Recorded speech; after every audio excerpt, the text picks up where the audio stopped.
Those seniors are doing better. I have high hopes. As of right now, what I'm going to teach you today, the last part, 30, 60, 90, and 45, 45, 90. My seniors, like 3 weeks ago, were just taught those. Even though they've seen them before, they should have seen them in Math 2, like I'm covering with you today. Um, I told my seniors if they don't get this memorized, for every chapter you don't have this memorized, you will get an F because for them, we're dealing with 30, 60, 90s and 45, 45, 90s for the rest of the semester, all the way through till the final exam. For some reason, they're not for some reason, but in trigonometry, which is where we're getting into next week, as soon as next week, probably as soon as Monday, um, 30, 60, 90s and 45, 45, 90s are just used all the time. So in this section, there is no I don't get it. There is memorization, and then there's Yoda. Do or do not. There is no try. You're going to have this memorized, what happens with the patterns in a 30, 60, 90, 45, 45, 90, and be able to use it for you, not the rest of the year, because we're not doing trig the rest of the year. But a good chunk, probably a good next 2 weeks or so, maybe three. Um, and it all has to do with triangle similarity. You might be wondering, why am I doing the Pythagorean Theorem now? Then why are we going to be talking about 30, 60, 90s, 45, 45, 90s? Because similar triangles have equal angles and the sides are proportional. So when we get to this, we'll talk about what those proportions are and what you have to have memorized. But they're all based off of the Pythagorean Theorem, so there it is. I hope you've seen this before, correct? Right? Raise your hand. Pythagorean Theorem. Okay, and I'm not doing all these. Sometimes we have too many examples. All right, so I will cover like this letter B, the letter B, and then maybe formally define. I say you should know this, but still kind of talk about the highlights of what you're supposed to know. I'll move over here for the student in the corner over here, right? Sometimes I block the screen on you. Hypotenuse. Can everyone say hypotenuse? 3, 2, 1, go. Yay. All right, so the hypotenuse is the side opposite the 90-degree angle. So that's what the Pythagorean theorem says.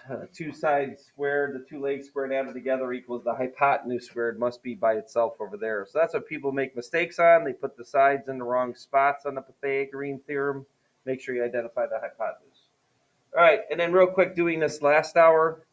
Wait, I already forgot. I think it's 117, right? Anyone? Now, here's what's funny. That seems like a number that isn't divisible, like ends in a 7. That's not a rule. Hey, by the way, what's 7 plus 1 plus 1? 3, 2, 1, go.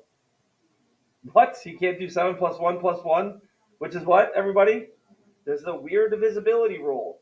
If the sum of the digits is divisible by 9, then the number itself is divisible by 9. The other number that works for is 3. So we should remember these divisibility tricks to speed your stuff up. By the way, I'm wearing my Marine shirt, bought by my dad, son of a Marine. Anyone going to the basketball game tonight? Anyone? Anyone? Anyone? Anyone? Nice. Going? Going? They do this awesome thing. Anyone ever had a family member in the military? Raise your hand. 3, 2, 1, go. Mr. Zaworski does an awesome thing. He's done it for I don't know how many years. It's been a long time. And it keeps building every year. I'm guessing last year that well over 100 veterans show up. All right, and some of them amazingly that were in World War II, like that. We're talking people that are in their 90s, generation that we're almost losing completely. Anyone that served in World War II, so they come, and Zworsky names all their names and what war they fought in, if they fought in a war, in the years that they were in whatever military they were in of the four. Um, and then a huge flag covers the whole gym floor. So anyone that's going to the game tonight, hard not to be moved by what you're going to see. So hopefully they tape it, and then during Compass, I'll probably play it. They did tape it last year or 2 years ago, and I had a study hall at that time, and they did show a tape of it, and we saw it in class. But anyway, look forward to that, those that are going to the game. All right, and then that's proof. When I divide by 9, I think you end up with 13. Is that right? and then square root both sides. And then that's why we want that 9. And let's go ahead and write this one more time, that it is technically plus minus when I solve an algebraic equation by square rooting both sides, but this is geometry. So let's write it separately off to the side so that we hammer down and don't make that mistake algebraically in the future. All right, this is one of the big mistakes, people not writing the plus minus, solving with square. We'd solve square roots last semester. And then just for giggles, what's a square root squared? It's freedom, or these are opposite operations. So squared and squared, you get 7. I'm just going to get to it. 19 free, 7, 19 minus 7 is 12. And then, not going to bore you with this. 12 is 2 times 6, but that's useless. You want 4 times 3, square root of 4 is 2. Never understood why people have a problem with simplifying square roots. It's actually a very easy process. Get the product, they have a perfect square, and square root that perfect square. You can ask everybody, what's the square root of 4? Everyone can tell me 2. Why can't they simplify that radical? All right, so get on the bus there as far as what everyone else knows here. Not doing all 3 of these. This is over example. But obviously you can see all of these sides are 8. So that's 8, that's 8. And then 8 squared plus 8 squared equals x squared. You're actually going to find out you get 8 root 2 out of that one. All right, and then 3 is worse than 2. But I'm going to have to do something very similar where I actually have to find this side first and then use this side to find this side second with these multiple, connected right triangles. So I'm going to go ahead and do that here. I need to find x, but I don't have this side. I can't find this side because I don't know this side either. Oh, I can find this side because that's a right triangle with I have those 2 other sides there. So here's what I'm going to do. I have to find x. I'll call this y. I'll call this z, just to have different letters. I got to find z first. So z is z squared. And actually, I went too far last hour. Z squared plus 16 squared equals 24 squared. I'm going to run and get my calculator by hand. I don't think we have to show how to solve this. It's 24 squared, whatever that is. Turn my calculator on. 24 squared minus 16 squared, because I would have to subtract whatever 16 squared is. Now, I kept going, and I did simplify this, but it's actually useless. Because now to find y, I'm going to do 14 squared plus whatever z squared is. What is z squared, everybody? 3, 2, 1, go. 320. I'm just going to use that 320 in my next equation anyway. Equals y squared. But just for giggles, maybe for purposes of how do I simplify this nasty radical thing, really break it down into this easy product. Anything that ends in 0 is 10 times. So 10 times 32 is 320. And then take a 2 away from 10. Maybe I said that wrong, like you mean subtraction? No, I mean, what's 2 times 32? 3, 2, 1, go.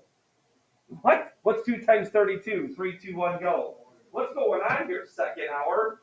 All right, and everybody, what's the square root of 64? 3, 2, 1, go. 8. So z is actually equal to plus or minus 8 root 5.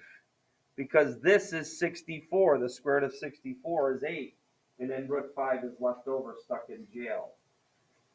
All right, so if I just had to do a standalone solve for z, then it would be 8 root 5. But like I said, this is all meaningless because I needed to find z in order to find y in order to find x.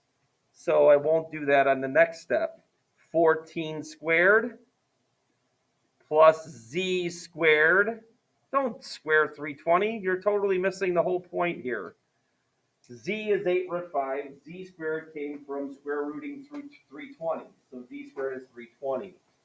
All right, and then add that. So 320 plus 14 squared. We get too robotic sometimes, some of us, and try to think, wait, why didn't he square that? All right, It already is squared. And then I'm not square rooting that. I'm not square rooting that. Because now to find x, it's x squared plus y squared equals 32 squared. So less work.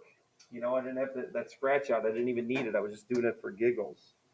All right, 32 squared minus 516. So now I do have to simplify. So x squared equals 508. Now I'm going to use my calculator. The first thing I'm going to try to divide by is 4. I know 2 goes into 508, but I'm really hoping 4 does because it's a perfect square. Boom shakalaka. So this is 4 times 127. And then don't knock your brains out. Last hour we were dividing. 7 plus 2 is 9, plus 1 is 10. 9 nor 3, neither one go into that number. And then really nothing else is. I think 127 is prime. Square root of 4, though, is 2. Let's be annoying again. Plus minus algebraically. Geometrically, it's only the plus. Really good habit to write in your notes. You don't have to do it when you're doing your homework. But this is one of the most missed algebraic concepts. Drives me nuts with my CAT students. Whenever they square root both sides, well over 50% of them do not put a plus minus. Drives me crazy, right?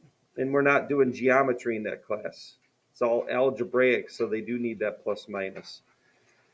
Okay, and then maybe before I do the converse, I listed, sorry for the stuttering there. I did start a video, right? Yep, there's my picture. That's why I like that. Sometimes I forget and I see myself moving around here.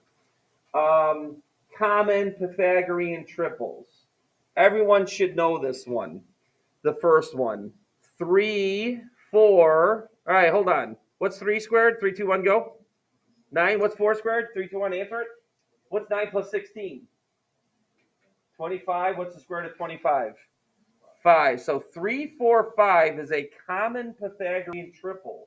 And why that helps is sometimes they'll say this side's 3, this side's 4. Use the Pythagorean theorem to get the third side. Well, 3, 4, and the hypotenuse must be 5. So I don't have to do all the work. In trig, this happens all the time. Common Pythagorean triples, and it saves them time not having to do the Pythagorean theorem. Here's another one. I doubt you know this. We used to hammer these in students' heads, though, and make them memorize them. I feel like memorization has kind of lost its luster in the years. Oh, wait, by the way, 5 squared is 25. 12 squared is 144. 144 plus 25 is 169. Hey, everybody, what's the square root of 169? Anyone that knows? 3, 2, 1, go. 13. So 5, 12, 13 is the second most common memorized Pythagorean triple. If I see a leg is 5 and the hypotenuse is 13, many of my CAT students could just say 12. I don't even have to do the Pythagorean theorem. I got this memorized. That's the point. Here's another one. This is where it gets a little bit fuzzy. 8, 15. Usually when I ask this, what's the next one? Students usually say 16. And it's actually 17. Now this is getting in the fuzzy land of, even back in the day, very few had the third one memorized, right? And actually this one seems to be more popular back in the day to memorize this one before that third one. 7, 24, 25. Now we're stretching it. It's not that I'm going to make you memorize that, but it can be helpful. If you saw 7 here and 25 as the hypotenuse, you would know the third side has to be 24, the leg. Anyway, I thought that would be worthy of sharing. You minimal should know 3, 4, 5. That's like one of the smallest. That is the smallest perfect, scenario for Pythagorean theorem. Those 3 sides. Nice whole numbers anyway. Smallest. Okay. Now the next questions are: do I have a right triangle or not? And actually, I'm going to add to this here. But you got to be careful. And I'm going to bring this over here. Walk away from the computer, but I'm going to go in front of it to denote our first theorem. Let's pretend, and we used to do this. We used to give students little spaghetti, and you may have done this back in grade school, 3 little spaghetti pieces. And then I pass them out, and then by the time I get this one, some kids would eat the spaghetti. I'm like, come on, now you give them another one. Um, how many people like that hard spaghetti? Lexi, when we make spaghetti, she likes to take a couple of them. Yeah. So anyway, and then I'd say, all right, with the three sides that you got, can you make a triangle? And I gave one group these. Pretend this is spaghetti. One's that's this long, one that's this long, and one that's this long. And then they go like this and say, okay, I got to make a triangle. I don't know if I said that. I think I did. So I got to connect this one and make a vertex here.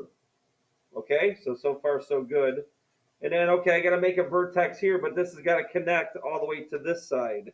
And then some groups, this is what happened to them. Okay, this is getting a little crazy here. I still got to keep this connected here, and this connected as a vertex here. Oh no. All right, I can't connect this to this side here. All right, and make, I can make these two angles, but then these don't connect. So there's a rule, and it's right here. If I gave you three sides and they're three lengths, the two smaller sides must have a sum that is greater than the third so that I can get this connection, all right, and make this happen, right? We physically would have the students, work that out. We don't have the time. We're honors. You can see that thing right there, what I just did. So that's what the triangle inequality theorem is. If you're asking these three sides make a triangle, right or whatever, you better make sure that this is true first. Look at the first one. What's 14 plus 11, everybody? 25. So that is, you know what's going to happen with that? The two smaller sides are just going to lay flat on top of the third side, and therefore once I try to raise it to make an angle, you have a disconnection with the vertices. So no way, this is not even a triangle to start off. Sorry for my chicken scratch writing. Now, remember I told you about the Pythagorean triples? 3, 4, 5. Here's the converse of the Pythagorean theorem. First of all, let's state the Pythagorean theorem again. If I have a right triangle, then a squared plus b squared equals c squared will be true. And that's the Pythagorean theorem. So the converse, you should write this down officially, I've said this before, is switching the if and the then. That's really what a converse means. So Pythagorean theorem, if I have a right triangle, then a squared plus b squared equals c squared is true. So the converse is, sorry, Aiden back there, looks like I'm killing you. If a squared plus b squared equals c squared, it looks like he broke his neck and he just fell backwards. Now he fumbled. All right. If a squared, oh, sorry, his buddy fumbled. If a squared plus b squared equals c squared, then the triangle is right. So let's check this on this first one and then add to this. So who could possibly be the hypotenuse? 3, 2, 1, go. 49. All right, and then the second thing, is 36 plus 25 greater than 49? Yes or no? 3, 2, 1, go. Way bigger. So we have a triangle. That's number one, triangle inequality theorem. Number two, come up with the Samuelus made up symbol. It really should be a symbol that's in math books. The question mark equal, is it? I don't know yet. And then when I go to my calculator, I'll do that real quick. You can play along at home. 25 squared plus 36 squared, entry, 1921 equals 49 squared, 2401. So yes or no, right triangle, 3, 2, 1, go. No. Now listen. This is what we're going to actually say. Classify it as a right or not right. It is not right. Does that mean it's wrong? I'm going to add to this though. You ready? Listen, watch me, look at me. I don't care how ugly I am. All right? So pretend that this was a right triangle. Then the hypotenuse would be like this big, right? And that should be in front of the camera, correct? Right? So it would be that 49. But this 49 squared is larger than the sum of the other two sides. So you know what this side is? It's larger than a hypotenuse. What does that make that angle do compared to 90 degrees? It makes it open, which makes it what kind of angle? 3, 2, 1, go? Obtuse. So when the third side squared is larger than the sum of the other two sides, yes, it's not a right triangle. That actually guarantees that it's an obtuse triangle. And again, don't be a robot and memorize. Wait, which ones? Is it the sum that's larger? This is supposed to be equal to this if it's a right triangle. It's larger than a hypotenuse. So therefore, that forces this angle opposite side, that side, to be larger than 90 degrees. So therefore, it's an obtuse triangle.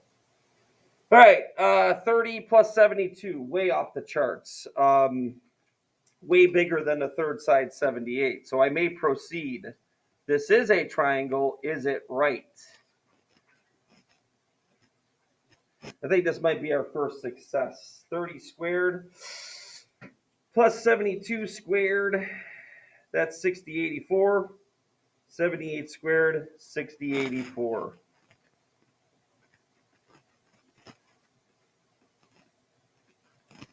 Right, for sure. Or yes, it is right. And then sliding into these, but 17 and 19 added together way larger than 22. I may proceed on. 17 squared plus 19 squared. Sorry, I should have done question mark equal even on the previous one until I prove it. 17 squared plus 19 squared, entry 650. 22 squared is way smaller than that. 484. 650. What's supposed to be the hypotenuse, and that's supposed to be 650, is not. It is smaller. So it's not right. I have to shrink it, that angle measure, because that side opposite is smaller than what a hypotenuse might be. So it's actually acute. So understand that that largest angle, do remember this, the largest angle is still opposite the largest side. Since that does not fit as a hypotenuse value, it is smaller than a hypotenuse. Therefore, the angle opposite is smaller than a 90. Very simple concept. There. Okay. Then, of course, we get these silly little word problems. In my CAT students, we have a test on Monday. It should be today, but we're in trig and we're doing word problems as the main part of the written thing. That's where I think they just can't read the question correctly and identify the parts. Reading is a big issue here. All right, 20-foot ladder is resting against the house. Base of the ladder is 4 feet away from the house. We got no time for this. Okay, we are shocked, but we have 2 more major concepts to cover, and we only have 25 minutes. So got to move. 20-foot ladder is this slant. That's what the ladder does. It leans up against the house, and it is 20 foot long. One thing you do have to assume in this is that your house does make a 90-degree angle with the ground. On both sides of my house, that is not true. My driveway slopes, and my backyard slopes out to a forest. But we assume it, right? So that we can do these kind of questions. And then it's 4 feet from the base. How high does that ladder lean up against the house from the ground level? So this is the x. All right, what's great about this too is you could just type this on your calculator because it says round to the nearest tenth, which is 1 decimal place. Remember, 10,000, 10,000. I think people aren't very good at that sometimes too, not knowing their spaces. So fine, for note purposes, I'll do 20 squared. Minus 4 squared is ultimately what happens, which is 384. And then when I square root on my calculator, not even writing the plus minus, we got no time to write this twice. Second square root, second answer, 19.59, so 19.6 feet. 5.9, the 9 moves the 5 up to a 6. Okay, done with that. I did do this one with the other class, and I think I will with you because of the algebra. Good foilers? Say it. Good factors. And we got both going on here. The length of one leg of a right triangle is 3 inches more than the other. All right, here we go. I don't know what one of the lengths is, so we'll call it x. 3 more than is not 3x. 3 inches more means whatever inches these are, this is 3 higher. Add 3. That's a common error, people putting 3x there.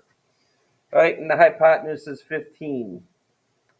So here we go. This is why a week from this past Monday, I shoved a foiling sheet in front of you. All right. I don't know if we had any binomial squared though on that. I don't know why that's a 2. It squared in my head and I put a 2 there. And we should be able to FOIL this without writing it out. Imagine x plus 3 next to x plus 3. The first thing you do is x times x. Caleb, are you sleeping over there? Yes, you were. You had those eyes closed, I think. All right, x times x is x squared. Oh, my goodness, sleeping during my notes. Aiden breaking his neck back there, swinging it around. This is so painful. X times 3 and 3 times x, that's 6x. So it's 3x twice. And then 3 times 3 is 9. And then this is 225. All right, so x squared and x squared is 2x squared. 6x is just 6x. And then when I subtract this, I think I get negative 216. First of all, what are all these terms divisible by? 3, 2, 1, go. You should divide by 2. And now let's have a volunteer. Somebody share out what multiplies to be, sorry, I'm trying to divide 216. Is that 108? What multiplies to negative 108 and adds to 3. There we go. We got a numeric guy. 12 and negative 9. But what that means is x plus 12, x minus 9 is the correct factorization of this. No 4-step factoring. We're done with that. Especially when it's 1x squared. Good FOILers, good factors. X squared, negative 9x and 12x. We should be able to get 3x out of that. And then the whole thing of asking what multiplies the negative 108, 12 and negative 9. Okay, and then the problem with this is a geometry question.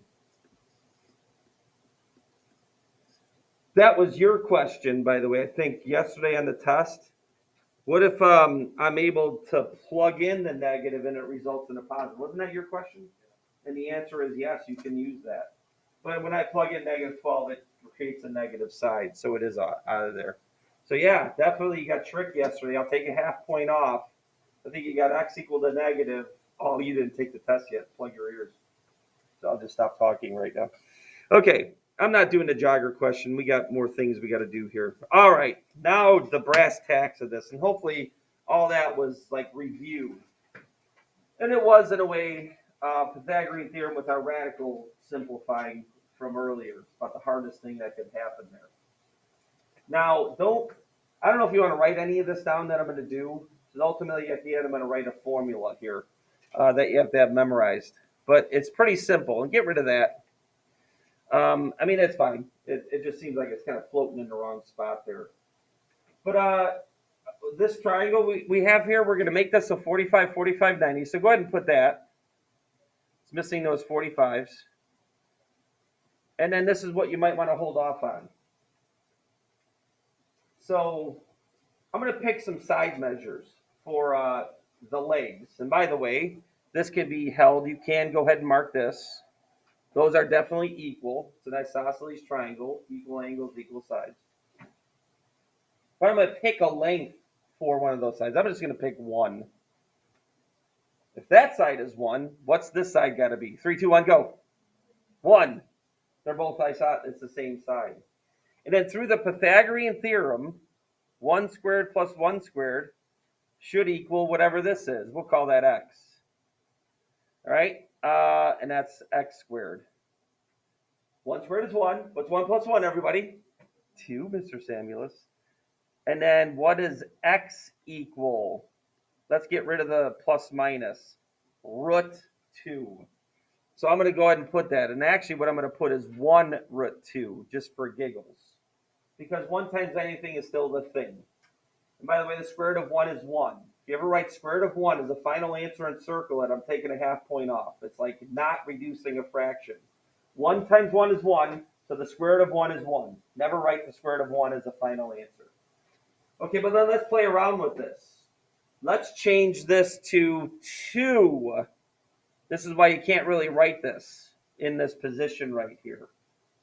So now what happens is if I try to find the Pythagorean theorem for this, these become 2's. What's 2 squared, everybody? 3, 2, 1, go. 4. What's 4 plus 4, everybody? 8. What is the square root of 8? 8 is 4 times 2. What's the square root of 4? 2. You want to get nuts? Let's get nuts. Let's make this side 7. That makes this side 7. That makes these 7 squared. This is the last one we're going to do in our extrapolation. What's 7 squared, everybody? 3, 2, 1, go. 49. What's 49 plus 49? 98. 98 is 2 times 49. What's the square root of 49, everybody? 3, 2, 1, go. 7. And the point of this is it doesn't matter what I make these sides. Whatever these two sides are, the hypotenuse will always be root 2 times whatever that side measure is.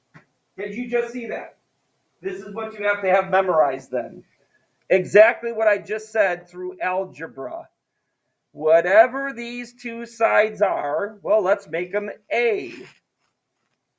I don't know why they don't use X usually, because X is an overused variable. A lot of times they, in books, when they do this 45, 45, 90, they use A or S, S for side. This side will be whatever that is times the square root of 2. Always, always, always for a 45, 45, 90. I gave you 3 examples to prove that that's the case. Okay, so that's what we write. And understand that A could be anything. So everyone should be able to answer letter A. What is X equal to? 3, 2, 1, go. What is Y equal to? 3, 2, 1, go. Square root of 2. And by the way, you could survive with the Pythagorean theorem. This is 45, so that's got to be 45. This is 6, this is 6. Then you can do 6 squared plus 6 squared equals Y squared and solve. 30, 60, 90, it can't. Not going to happen. Okay, now, how do you do this one? A root 2. That's how you do it. You kind of know this is the relationship that must hold true. Unfortunately, A is 4 root 2. Well, that's all you do. You plug it in. What's root 2 times root 2? 3, 2, 1, go. 2. What's 2 times 4? So X equals 8, actually. And that's how you work this. It's either substitution, or I'll show you a more tougher one, of these examples. C is not tough. By the way, these are marked as equal, so I don't want to go too fast on this. Since they're equal, I have 90 degrees left because I have a right triangle, and those add up to 180. So 90 divided by 2 is 45. So I shouldn't assume that you know that. All right, what's X and Y equal to? 3, 2, 1, go. Just 9. That is the A root 2 side. This means A has to be 9. Right? And this does make me sad. How many CAT students cannot make these connections in this memorization?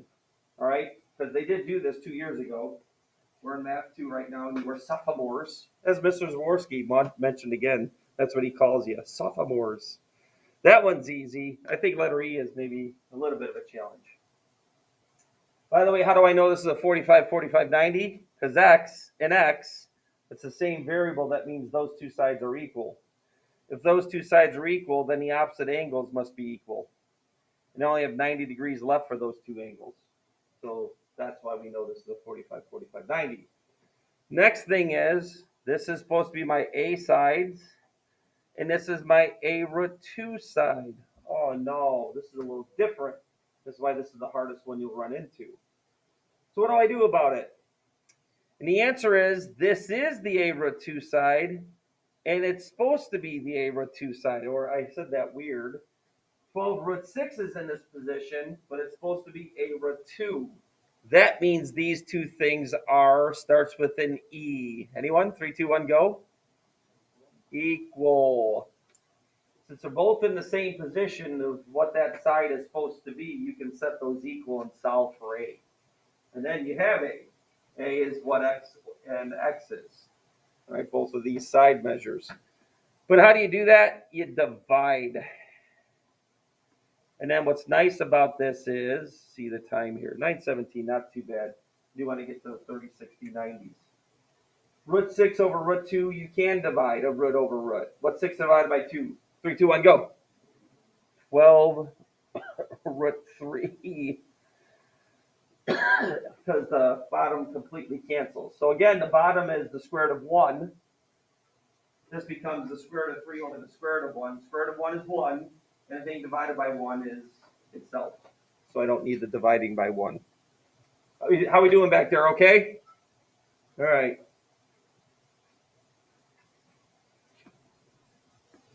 I guess the hardest of the last ones is like letter I. Because yet again, same example as the last one. Equal, equal, 45, 45. True, true, true. So this is the A side, A side. Oh no. The A root 2 side. Same thing as the last example, just a little bit different math. So you set A root 2 equal to 20, the number that's in the A root 2 position. Those should be equal then. And then you solve. A little bit different. This is not as nice as the last one. Now it's time to remember, what do I do about that radical in the denominator? From first semester we taught you, you're supposed to rationalize. I thought my pen wasn't going to work there, so I was doing a test tap on the screen. So to rationalize that, you have to multiply top and bottom by root 2 over root 2, right? This becomes 20 root 2 over a free 2, the whole point of doing the rationalizing of the denominator. Sometimes rationalizing the denominator does not come up with a clean answer. This actually is a cleaner answer than 20 over root 2. So that is nice. All right, and then this one, I got to move on to the 30, 60, 90s. All right, and again, you got to fight the fight. You know, stay up here and pay attention to this last part because it is the hardest. It's the one that my CAT students just can't seem to grasp right away. Some of them, anyway. Many of them, 90% of them are fine. But all right, but this is just, inserting different values for, given here. So this is 5 different questions, just like the ones that I had up there. So if x is 5, then y has to be 5 root 2. Right. If y is 4 root 2, then x must be 4. All right, because 4 root 2. Then the harder questions as they move out, which is just like letter I. So we got to get to 30, 60, 90. And then I said to my first hour, I wasn't going to derive this, but then I lied. So I am going to go ahead and derive what happens on this one. Our CAT book is awesome. I used to just shove this in students' face. Just memorize it. Memorize the ratios. Memorize the similarity relationship with 30, 60, 90. Just do it. Nike. But then comes along that I get my CAT book and they show this proof. Make this an equilateral triangle and do the sides as 2, 2, and 2. Just do that. That means it is equilateral, which also means it's equiangular. So all these angles have to be 60, 60, and 60. That's 180. All right. I'm going to drop an altitude. An altitude is a right angle across to the other side coming from a vertex. I don't think I said that very well, but you see what I mean there.